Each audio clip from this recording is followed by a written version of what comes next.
Hi guys, আসসালামু আলাইকুম। আশা করি আপনারা সবাই ভালো আছেন। গাইস, আজকে আমি চলে আসছি আইডিবি ভবন। আমার অফিসের একটি প্রিন্টার নষ্ট হয়ে গিয়েছিল, সেটাকে ঠিক করানোর জন্য।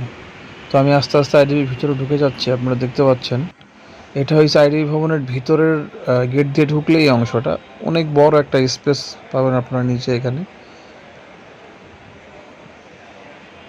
আইডিবি ভবনটা মূলত এই পাশের যে অংশটা দেখছেন, এটা 4-5 তলা, 4 তলার মতো মূলত এটা। গাইস, আইডিবি ভবনে আপনারা বিভিন্ন ব্র্যান্ডের মনিটর, কম্পিউটার, ল্যাপটপ, ক্যামেরা সুলভ মূল্যে পেয়ে যাবেন। তো মূলত আমরা এইখান দিয়ে উপরে চলে যাব এই লিফট দিয়ে। আমি এখন যাব 3 তলায়।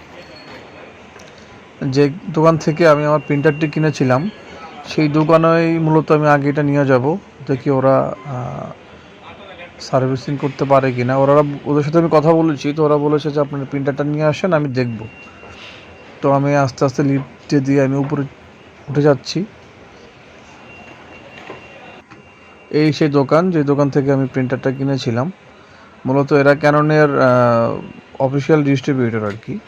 তো মূলত ওনারা ক্যাননের সব ধরনের প্রোডাক্ট সেল করে থাকে।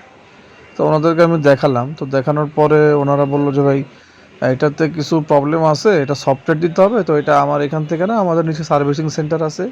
তো আমি আবার নিচে চলে আসছিলাম। এই দেখেন, এটারও সার্ভিসিং সেন্টার, যে ক্যাননের সার্ভিস হাব। ক্যাননের যত ধরনের প্রিন্টারের প্রবলেম হইলে আপনার আইডি ভবন এখানে নিয়ে আসতে পারেন। সুন্দরভাবে ওরা আপনাদেরকে সার্ভিসিং করে দিবে। তো সার্ভিসিং দেওয়া অবস্থায় মূলত ওরা বলছিল আমাকে 1.5-2 ঘন্টা সময় লাগবে, যার কারণে আমি একটু আইডি ভবনটা ঘুরে দেখছি। আমি রায়ান্সের সামনে আসছিলাম কিছু মনিটর দেখার জন্য। তো আমি ঘুরে ঘুরে কয়েকটা মনিটর দেখতেছি। আমার একটা মনিটর আসলে কেনার প্রয়োজন ছিল, তো একটু দেখতেছিলাম যে মনিটর কত প্রাইস। সো গাইস, আমার এই ভিডিওটি আজকে এই পর্যন্তই ছিল। আমাকে কল করেছে যে আমার প্রিন্টারটি ঠিক হয়ে গিয়েছে, যার কারণে আমি 3 তলা থেকে আবার নিচ তলায় নেমে যাচ্ছি, যেখান থেকে আমি বিভিন্ন মনিটর দেখতেছিলাম রায়ান্স থেকে। তো সবাই ভালো থাকবেন, সুস্থ থাকবেন। আসসালামু আলাইকুম।